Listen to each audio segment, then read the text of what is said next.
So good morning guys. तो चलिए start करते हैं आज के यानी कि 27 जून के इंपॉर्टेंट करंट अफेयर्स। देखिए हमारा पहला प्रश्न क्या है। अभी हाल ही में बांग्लादेश का सबसे लंबा पुल इसका उद्घाटन किया गया, आपको इसका नाम बताना है। तो आंसर होगा पद्मा पुल। तो अभी शनिवार की ही बात है, बांग्लादेश की जो प्रधानमंत्री हैं शेख हसीना, उन्होंने पद्मा पुल का उद्घाटन किया है। और इसकी खास बात क्या है, ये बांग्लादेश का सबसे लंबा पुल है और इसे पूरी तरह से बांग्लादेश ने अपने पैसों से बनाया है। मतलब किसी से मांगे नहीं, मतलब लोन वगैरह नहीं लिया उन्होंने। कोशिश की थी उन्होंने स्टार्टिंग में वर्ल्ड बैंक से लोन लेने की, लेकिन उन्होंने मना कर दिया। तो याद रखना ये पूरा बांग्लादेश सरकार के द्वारा वित्त पोषित है। कितनी लागत आई इसको बनाने में? 3.6 बिलियन डॉलर की। पुल की विशेषताओं की बात करेंगे। हमने कहा बांग्लादेश का सबसे लंबा पुल है, तो इसकी लंबाई कितनी है? 6.15 किलोमीटर है।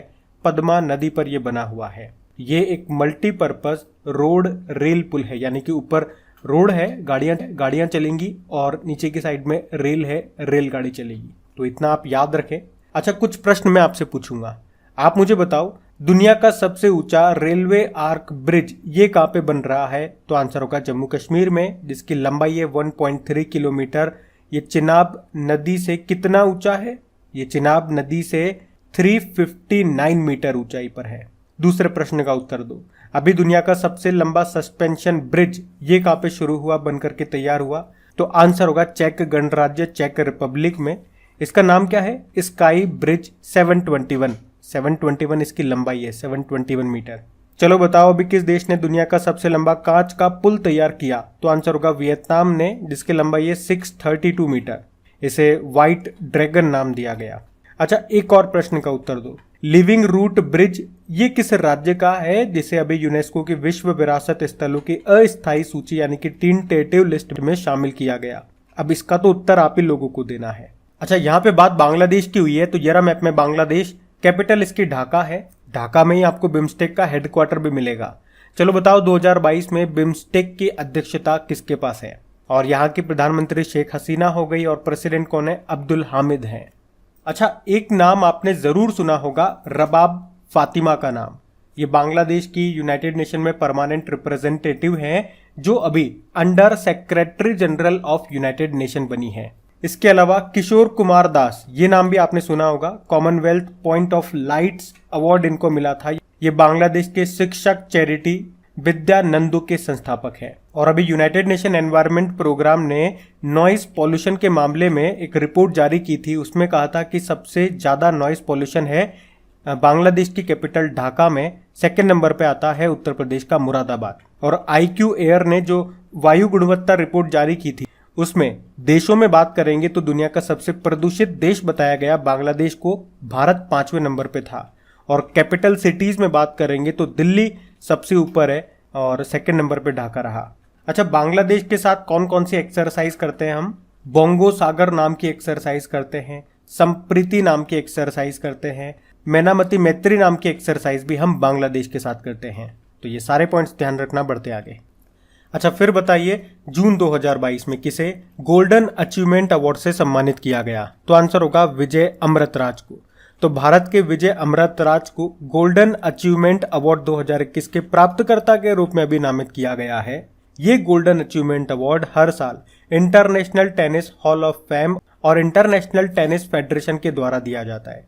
ये पुरस्कार उस व्यक्ति को दिया जाता है जिसने कई अलग अलग क्षेत्रों में अंतर्राष्ट्रीय स्तर पर टेनिस में महत्वपूर्ण योगदान दिया हो और खेल के लिए लंबी सेवा समर्पित की हो। तो किससे मिला अभी ये अवार्ड? विजय अमृतराज को। इनका नाम याद रखना है। बाकी आप जानते हो RJ उमर निसार का नाम यूनिसेफ ने प्रतिरक्षण चैंपियन पुरस्कार यानी कि इम्यूनाइजेशन चैंपियन अवार्ड से इनको सम्मानित किया था।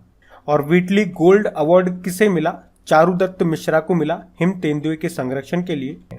और BV दोषी का नाम आपने सुना होगा, ये एक भारतीय वास्तुकार है और अभी रॉयल गोल्ड मेडल 2022 से इनको सम्मानित किया गया था। पूरा नाम इनका है बालकृष्ण विठल दोषी। तो ये नाम भी ध्यान रखना, बढ़ते आगे। चलिए बताइए अभी हाल ही में राष्ट्रीय MSME पुरस्कार 2022 में किसे प्रथम पुरस्कार से सम्मानित किया गया या किसे मिला प्रथम पुरस्कार? तो आंसर होगा उड़ीसा को। तो MSME अवार्ड्स 2022 की घोषणा हो चुकी है। इसमें उड़ीसा प्रथम स्थान पर है। और किस कैटेगरी में? तो MSME क्षेत्र के प्रचार और विकास में उत्कृष्ट योगदान में उड़ीसा पहले स्थान पर रहा, दूसरे पे बिहार है, तीसरे पे है हरियाणा। वहीं अगर जिलों की कैटेगरी में बात करेंगे तो तमिलनाडु का विरुधुनगर पहले स्थान पर है, राजस्थान का करौली दूसरे स्थान पर है और उड़ीसा का कालाहांडी तीसरे स्थान पर है। तो राज्यों की कैटेगरी में मैंने आपको बताया और जिलों की कैटेगरी में बताया, दोनों ध्यान रखना। अच्छा, एमएसएमई मंत्री कौन है? पहले तो एमएसएमई की फुल फॉर्म क्या होती है? Micro small medium enterprises. इसके मंत्री हैं नारायण रणे और इसका डे, एक एमएसएमई डे होता है, वो हम कब मनाते हैं? 27 जून को। आपको याद होगा कुछ समय पहले यानी कि इसी साल एमएसएमई मंत्रालय ने महिलाओं के लिए एक समर्थ अभियान शुरू किया था। उसी तरह से याद रखना, एमएसएमई मंत्रालय ने ही संभव नाम से एक जागरूकता कार्यक्रम शुरू किया था। क्या था इसमें? उद्यमिता को बढ़ावा देने में युवाओं की भागीदारी को बढ़ावा देने के लिए था ये कार्यक्रम, जिसका नाम रखा था संभव। एक रैंप योजना भी याद रखो, इसका संबंध भी है एमएसएमई से। रैंप मतलब होता है raising and acceleration MSME performance. अब बात यहाँ पे उड़ीसा की है, तो ये रहा मैप में उड़ीसा। देखो, उड़ीसा की कैपिटल भुवनेश्वर है और आपको पता है अभी देश का पहला स्किल इंडिया इंटरनेशनल सेंटर कहाँ पे खोला जाएगा? भुवनेश्वर में। और भारत की पहली चेस अकेडमी ये कहाँ पे खोली जाएगी? भुवनेश्वर में ही। और देश का पहला फायर पार्क का उद्घाटन भी भुवनेश्वर में ही किया गया था। 2023 में जो हॉकी वर्ल्ड कप होंगे ये उड़ीसा में ही होंगे, भुवनेश्वर और राउरकेला में। और राउरकेला से याद रखना, देश का सबसे बड़ा हॉकी स्टेडियम बन रहा है राउरकेला में, जिसका नाम बिरसा मुंडा के नाम पे रखा गया है। मुख्यमंत्री कौन है? नवीन पटनायक हैं। गवर्नर हैं गणेशी लाल। आपको बता दूं, उड़ीसा की जो मो बस सेवा है उसको संयुक्त राष्ट्र लोक सेवा पुरस्कार से अभी सम्मानित किया गया था। अभी भारत का पहला ओलंपिक वैल्यूज एजुकेशन प्रोग्राम शुरू किया था उड़ीसा ने ही। और जो 12वीं hockey India senior women's national championship हुई थी ना भोपाल में, उसको उड़ीसा ने ही जीता है कर्नाटक को हरा करके। और याद रखना, कोणार्क सूर्य मंदिर कहां पर है? ये उड़ीसा में है। क्यों इंपॉर्टेंट है? क्योंकि 100% हरित ऊर्जा से चलने वाला, ग्रीन एनर्जी से चलने वाला ये भारत का पहला मंदिर है। इसको ही ब्लैक पैगोडा कहते हैं। 10 रुपए का जो करेंसी नोट है उस पर इसी का चित्र अंकित है। किसने निर्माण करवाया था? गंग वंश के शासक नरसिंह देव फर्स्ट ने। और अभी कोणार्क शहर ग्रिड निर्भरता से हरित ऊर्जा में स्थानांतरित होने वाला पहला मॉडल शहर बना था। अच्छा, ये जो आप देख रहे हो ये एशिया की सबसे बड़े खारे पानी की झील है और भारत की पहली रामसर साइट का दर्जा इसी को मिला था 1981 में। इसी में नलबाना पक्षी अभ्यारण्य भी आपको मिलेगा।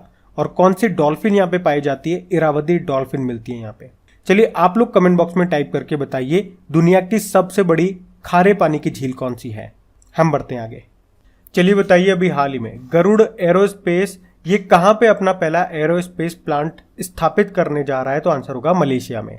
तो ड्रोन स्टार्टअप है गरुड़ एरोस्पेस, ये मलेशिया में अपना पहला एरोस्पेस प्लांट स्थापित करेगा। और इसके लिए इसने वहाँ की हिलसे ग्लोब कंपनी है उसके साथ समझौता किया है। और इस प्लांट का नाम क्या होगा?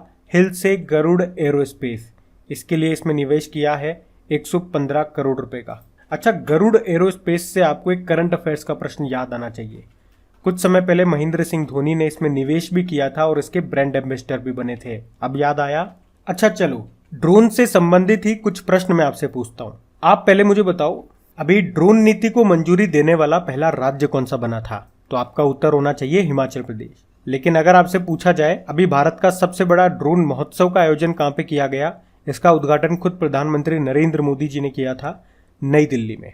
और मेडिसिन फ्रॉम स्काई प्रोजेक्ट को किस राज्य में शुरू किया गया? तेलंगाना में। और अभी स्वास्थ्य सेवा में ड्रोन लॉन्च करने वाला पहला भारतीय राज्य कौन सा बना था? तो आंसर होगा उत्तराखंड। और किस देश ने ड्रोन के आयात इंपोर्ट पर प्रतिबंध लगाया था? तो आंसर होगा भारत ने। वैसे नागरिक हवाई क्षेत्र में ड्रोन को अनुमति देने वाला पहला देश कौन सा बना था दुनिया का? तो आंसर होगा इजराइल। अच्छा, मोदी जी ने भारत में खेतों में कीटनाशकों का छिड़काव करने के लिए कितने किसान ड्रोन शुरू किए? तो आंसर होगा 100। और मुझे बताओ, देश का पहला ड्रोन स्कूल ये कहाँ पे खोला गया? ग्वालियर मध्य प्रदेश में। और ग्वालियर मध्य प्रदेश में ही प्रदेश के पहले ड्रोन मेले का आयोजन भी किया गया था। चलो ये बता दो, भारत की पहली ड्रोन फॉरेंसिक लैब ये कहाँ पे स्थापित की गई है? तो आंसर होगा केरल में। अच्छा, इंद्रजाल ये नाम सुना है आपने? ये क्या है? ये ड्रोन डिफेंस डोम सिस्टम है हमारा, जिसको तैयार किया है ग्रीन रोबोटिक्स ने, हैदराबाद की कंपनी है ये। ड्रोन को आप अनमेन्ड एयर व्हीकल भी बोलते हैं, ये भी ध्यान रखना। अब बढ़ते हैं आगे। चलिए फिर बताइए, अभी हाल ही में चर्चा में रही मुख्यमंत्री बाल गोपाल योजना का संबंध किस राज्य से है? तो आंसर होगा राजस्थान। तो राजस्थान के जो मुख्यमंत्री अशोक गहलोत, उन्होंने बजट में इस योजना की घोषणा की थी। इस योजना के तहत कक्षा 1 से 8वीं तक के बच्चों को सप्ताह में 2 दिन दूध मिलेगा। और वो 2 दिन कौन कौन से? मंगलवार और शुक्रवार का दिन। और कितना दूध मिलेगा? तो ऐसे डिविडेशन किया गया कि क्लास 1 से लेके 5वीं तक के प्रत्येक बच्चे को 150 ml दूध मिलेगा और कक्षा 6ठी से लेके 8वीं तक के प्रत्येक बच्चे को 200 ml दूध मिलेगा। और दूध देने का उद्देश्य आप समझ ही रहे हो, बच्चों को पर्याप्त पोषण मिल सके, इसलिए ये योजना शुरू की गई। अच्छा, मिल्क से 2 डे आपको याद आएंगे। एक तो वर्ल्ड मिल्क डे होता है जो 1 जून को मनाते हैं, और नेशनल मिल्क डे कब होता है? 26 नवंबर को होता है। उस दिन वैसे संविधान दिवस भी होता है। और 26 नवंबर को ही हम राष्ट्रीय दूध दिवस क्यों मनाते हैं? क्योंकि ये जयंती होती है डॉक्टर वर्गीस कुरियन की, जिनको श्वेत क्रांति, व्हाइट रिवॉल्यूशन का जनक कहा जाता है, या ऑपरेशन फ्लड भी आप कह सकते हैं। अच्छा बताओ, दूध में कौन सी शर्करा होती है? तो लैक्टोज होता है इसमें। और दूध जब दही में कन्वर्ट होता है तो कौन से बैक्टीरिया उसको कन्वर्ट करने का काम करते हैं? ये प्रश्न पूछा जाता है कई बार। तो आंसर होगा लैक्टोबैसिलस। लेकिन यहाँ पे बात राजस्थान की हो रही है, तो ये रहा मैप में राजस्थान। देखो, इसकी कैपिटल जयपुर है। जयपुर को ही आप जानते हो पिंक सिटी कहते हैं, और इसे वर्ल्ड हेरिटेज साइट का दर्जा भी मिल चुका है। और याद रखना, देश का तो दूसरा और दुनिया का तीसरा सबसे बड़ा क्रिकेट स्टेडियम ये कहाँ पे बन रहा है? जयपुर में। और यहाँ के मुख्यमंत्री अशोक गहलोत हो गए हैं, और यहाँ के गवर्नर हैं कलराज मिश्र। अच्छा, अभी राजस्थान हाईकोर्ट के नए चीफ जस्टिस भी बने हैं। उनका नाम क्या है? शिंदे संभाजी शिवाजी। और यहाँ के जो गवर्नर है ना कलराज मिश्र, इन्होंने बुक लिखी है एक, उसका नाम क्या है? संविधान, संस्कृति और राष्ट्र। आपको बता दूं, अभी राजस्थान सरकार ने गर्भवती महिलाओं के लिए विशेष स्वास्थ्य देखभाल अभियान आंचल को शुरू किया था। और जो लोकसभा अध्यक्ष हैं ओम बिरला, उन्होंने कोटा में सुपोषित मां अभियान 2.0 को शुरू किया था। आपको याद होगा, सौभाग्य योजना के तहत सौर विद्युतीकरण में कौन सा राज्य टॉप पे था? तो आंसर होगा राजस्थान। ये सौभाग्य योजना का मतलब होता है सहज बिजली हर घर योजना। इसकी शुरुआत कब हुई थी ये बताओ? 25 सितंबर 2017 को। और अभी मैरकॉम इंडिया के अनुसार 10 गीगावाट सौर क्षमता को पार करने वाला देश का पहला राज्य आपका राजस्थान ही है। और राज्य स्तर पर एल रूट सर्वर स्थापित करने वाला देश का पहला राज्य वो भी है राजस्थान। राजस्थान ने अभी अपने मियाँ का बड़ा रेलवे स्टेशन का नाम बदल के महेश नगर हॉल्ट कर लिया। अभी याद रखना, राजस्थान के बाड़मेर में दुर्गा नाम का तेल का कुआं भी खोजा गया था। ये नाम याद रख लो, पूछा जा सकता है। और अभी हमने ओमान के साथ जो एक एक्सरसाइज किया था ना, ईस्टर्न ब्रिज नाम का, वो यहीं पे किया था राजस्थान में, राजस्थान के जोधपुर में। उसके अलावा 2-3 पॉइंट और बताऊंगा। एक तो जैव ईंधन नीति को लागू करने वाला पहला राज्य राजस्थान है। जीनोम सीक्वेंसिंग की सुविधा शुरू करने वाला पहला राज्य राजस्थान है। और राजस्थान में कितनी रामसर साइट्स हैं? 2 हैं, सांबर लेक है और केवलादेव नेशनल पार्क है। अच्छा, राजस्थान का चौथा और देश का 52वां टाइगर रिजर्व अभी कौन सा बना? तो आंसर होगा रामगढ़ विषधारी अभ्यारण्य, जो आपको मिलेगा बूंदी में। तो अब यहाँ पे टोटल 4 टाइगर रिजर्व हो गए। इससे पहले के 3 कौन कौन से हैं? Sariska tiger reserve, Ranthambore tiger reserve और मुकुंदरा हिल्स टाइगर रिजर्व। तो ये सारे इंपॉर्टेंट पॉइंट्स मैंने रिलेटेड टू राजस्थान आपको बताया, इनको ध्यान रखना। और गाइस, सेशन अच्छा लगे, हेल्पफुल लगे तो प्लीज इसे लाइक करके शेयर जरूर करना। और इनकी क्विज जरूर से सॉल्व कर लेना। क्विज बना करके अपलोड कर दी गई है आपके क्रैक एग्जाम एप्लीकेशन पे, वहीं पे इनकी पीडीएफ भी आपको मिल जाएगी। अभी चलिए बताइए, जून 2022 में किस देश ने अपना पहला घरेलू निर्मित अंतरिक्ष रॉकेट, जिसका नाम है नूरी, उसका सफल प्रक्षेपण किया? तो आंसर होगा साउथ कोरिया ने। आपको याद होगा, कुछ समय पहले हम लोगों ने पढ़ा भी था कि साउथ कोरिया ने नूरी परीक्षण किया था, लेकिन वो असफल रहा था। पर उसने हार नहीं मानी, आपकी तरह वो भी लगा रहा, और अब दूसरी बार में उसको सफलता मिल गई है। और ये प्रश्न इसलिए भी इंपॉर्टेंट हो जाता है क्योंकि साउथ कोरिया ने पहली बार स्वदेशी अंतरिक्ष रॉकेट का सफल प्रक्षेपण किया, यानी कि उसे लॉन्च किया, जिसका नाम क्या है? नूरी है। और आप कह सकते हो इस तरह ये अंतरिक्ष में उपग्रह सैटेलाइट को स्थापित करने वाला 10वां देश बन गया है। अच्छा, ये तो हो गया नूरी। एक आपको याद आता होगा नूर, आपके चेहरे का नूर नहीं, इसी साल हम लोगों ने पढ़ा था। एक देश है जिसने अपना मिलिट्री सैटेलाइट सैन्य उपग्रह नूर 2 को लॉन्च किया था, सफलतापूर्वक उसका परीक्षण किया था। बताइए उस देश का नाम क्या है? तो आंसर होगा ईरान। तो वो भी ध्यान रखना। बाकी तो साउथ कोरिया की बात है, तो ये रहा मैप में साउथ कोरिया। देखो, साउथ कोरिया की कैपिटल सियोल है होती है। करेंसी साउथ कोरियन वॉन है। नए प्रेसिडेंट बन गए हैं यून सुक येओल। आप लोगों ने पढ़ा होगा जो साउथ कोरिया है ये दुनिया का पहला तैरता हुआ शहर बना रहा है, जो कि 2025 तक बनकर तैयार हो जाएगा। अभी साउथ कोरिया ने ही दुनिया का सबसे बड़ा hydrogen fuel cell power plant का भी उद्घाटन किया था। अच्छा, नाटो साइबर रक्षा समूह में शामिल होने वाला पहला एशियाई देश कौन सा बना, तो भी आंसर कर देना साउथ कोरिया। अभी आपको याद होगा 2022 में मेंस हॉकी वर्ल्ड कप का 11वां संस्करण हुआ था। कहां पे? जकार्ता, इंडोनेशिया में, जिसमें पहले स्थान पर रहा था साउथ कोरिया, दूसरे पे मलेशिया और तीसरे पे रहा था अपना भारत। और उबेर कप 2022 उसे कैसे भूल सकते हो, ये महिलाओं का बैडमिंटन टूर्नामेंट है जिसको अभी साउथ कोरिया ने जीत लिया है चाइना को हरा करके। अब मेरा आपसे एक प्रश्न है, थॉमस कप 2022 जो कि पुरुषों का बैडमिंटन टूर्नामेंट है, इसको किसने जीता? फटाक से आंसर कर दोगे, भारत ने। मेरा प्रश्न ये है कि भारत ने किसको हरा करके जीता है? वैसे साउथ कोरिया और नॉर्थ कोरिया की जो बॉर्डर लाइन है उसको क्या कहते हैं? 38th पैरेलल कहते हैं, तो ये भी ध्यान रखना, बढ़ते हैं आगे। चलिए फिर बताइए, जून 2022 में भारत में आइकिया के सबसे बड़े स्टोर का उद्घाटन अभी कहाँ पे किया गया? तो आंसर होगा बेंगलुरु में। तो आइकिया ये क्या है? ये एक फर्नीचर कंपनी है, फर्नीचर और होम डेकोर आप कह सकते हो, होम डेकोर वगैरह फर्नीचर वगैरह बेचती है ये स्वीडन की कंपनी है और ये भारत में अपना सबसे बड़ा स्टोर ये खोलने जा रही है। कहाँ पे? बेंगलुरु में। इसके लिए वो 3000 करोड़ रुपए का निवेश करेगी और इस तरह से ये उसका भारत में चौथा स्टोर होगा। चौथा तो होगा लेकिन सबसे बड़ा होगा भारत में इसका, ये बेंगलुरु में। वैसे बेंगलोर में आपको याद होगा इन्फोसिस का हेडक्वार्टर मिल जाएगा आपको, विप्रो का हेडक्वार्टर मिल जाएगा, हिंदुस्तान एरोनॉटिकल लिमिटेड का मिलेगा, इसरो का हेडक्वार्टर यहाँ मिल जाएगा। इसी को सिलिकॉन वैली ऑफ इंडिया भी कहा जाता है। और आपको याद है अभी खेलो इंडिया यूनिवर्सिटी गेम्स का दूसरा संस्करण ये बेंगलुरु में ही हुआ था, जिसमें पहले स्थान पे रही थी जैन यूनिवर्सिटी, ये बेंगलुरु की ही है। और बताओ भारत का पहला movable fresh water tunnel aquarium को कहाँ पे इंस्टॉल किया गया? बेंगलुरु स्टेशन में। और याद रखना, भारत का पहला artificial intelligence and robotics technology park जिसको कहते हैं आर्ट पार्क, ये कहाँ पे स्थापित किया गया? तो आंसर होगा बेंगलुरु में। और भारत का पहला डिजिटल वाटर बैंक है एक्वेरियम, इसको कहाँ पे लॉन्च किया गया? तो भी आंसर होगा बेंगलुरु में। आपको याद है इस साल हमने जापान के साथ एक एक्सरसाइज किया था धर्मा गार्जियन नाम का, कहाँ पे? बेलगाम कर्नाटक में। चलो आप मैप में देखो, ये रहा बेंगलुरु और यहाँ के मुख्यमंत्री कौन है? बसवराज बोम्मई है, गवर्नर है थावरचंद गहलोत। यहाँ के मुख्यमंत्री से भी एक प्रश्न बनेगा कि कर्नाटक का जो शिवमोग्गा हवाई अड्डा है उसका नाम यहाँ के पूर्व मुख्यमंत्री BS येदियुरप्पा के नाम पे रखा जाएगा। और अभी कर्नाटक का 31वां जिला बना था विजयनगर। और भारत का पहला चंदन संग्रहालय ये कर्नाटक के मैसूर में स्थापित किया जाएगा। अभी कर्नाटक ने किसानों के लिए फ्रूट्स पोर्टल भी लॉन्च किया था। और यहाँ पे जो हावेरी रेलवे स्टेशन है उसका नाम बदल के महादेवप्पा मेलारा रेलवे स्टेशन कर दिया गया।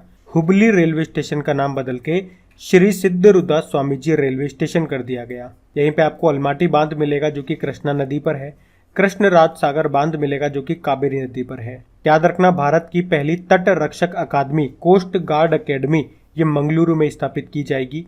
और कर्नाटक सरकार ने देश की पहली इंटीग्रेटेड एयर एम्बुलेंस सर्विस को भी शुरू किया था। और भारत का पहला खिलौना निर्माण समूह ये बनेगा कर्नाटक में, जिसका नाम है टॉय मैन्युफैक्चरिंग क्लस्टर। और वैसे याद रख लो, कर्नाटक जो है ये राज्य शिक्षा नीति 2020 को लागू करने वाला पहला राज्य भी है। तो ये सारे पॉइंट्स ध्यान रखना, आप बढ़ते आगे। चलिए फिर बताइए, अभी हाल ही में इंडिया इंटरनेशनल सेंटर के अध्यक्ष कौन बन गए? तो आंसर होगा श्याम सरन। तो पूर्व विदेश सचिव हैं श्याम सरन, जो भी प्रतिष्ठित इंडिया इंटरनेशनल सेंटर के नए अध्यक्ष बन गए हैं। उन्होंने किनका स्थान लिया? NN वोहरा का स्थान लिया। आपको बता दूं, श्याम सरन ने परमाणु मामलों और जलवायु परिवर्तन के लिए प्रधानमंत्री नरेंद्र मोदी के विशेष दूत के रूप में भी काम किया है। ये इंडिया इंटरनेशनल सेंटर नई दिल्ली में स्थित एक गैर सरकारी यानी कि नॉन गवर्नमेंट ऑर्गेनाइजेशन है, जिसकी स्थापना 1962 में हुई थी। और अभी इसके अध्यक्ष बन गए हैं श्याम सरन। अच्छा, हमने पढ़ा था भी बॉम्बे स्टॉक एक्सचेंज के अध्यक्ष कौन बने? SS मुंदड़ा। और भारतीय प्रेस परिषद के अध्यक्ष कौन बनी थी? अभी रंजना प्रकाश देसाई बनी थी। और इंटेलिजेंस ब्यूरो के नए चीफ कौन बने? तपन कुमार डेका। ये भी नाम याद रखना, बढ़ते आगे। चलिए फिर बताइए, जून 2022 में कहां से भारत के संचार उपग्रह GSAT-24 का सफल प्रक्षेपण किया गया? तो आंसर होगा कोवरू, फ्रेंच गुयाना। फ्रेंच गुयाना में एक जगह है कोवरू, वहां से। GSAT-24 याद रखना अभी इसका सफल परीक्षण किया गया। ये एक कम्युनिकेशन सैटेलाइट है, संचार उपग्रह है। किसने लॉन्च किया? तो इसरो ने लॉन्च किया। कहाँ से? आपने कहा कोवरू फ्रेंच गुयाना से। और किस रॉकेट की मदद से? तो आंसर होगा एरियन 5। अच्छा, इसे किसके लिए लॉन्च किया गया? तो भारत की एक न्यू स्पेस लिमिटेड कंपनी है उसके लिए। और याद रखना इस उपग्रह को लीज पर दिया है टाटा को, वह इसका उपयोग डीटीएच सर्विसेज में करा करेगी। अच्छा, इस साल इसरो ने जो सबसे पहला अपना सैटेलाइट लॉन्च किया था उसका नाम था EOS-04 यानी कि अर्थ ऑब्जर्वेटरी सैटेलाइट 04। किसके द्वारा? PSLV C-52 के द्वारा। देखो, इसरो मतलब होता है इंडियन स्पेस रिसर्च ऑर्गेनाइजेशन, जिसकी स्थापना हुई थी 1969 में। वर्तमान में इसके चेयरपर्सन कौन है? एस सोमनाथ हैं, 10वें नंबर के। मोटो है space technology is in service of human kind. तो ये सारे पॉइंट्स ध्यान रखना, बढ़ते आगे।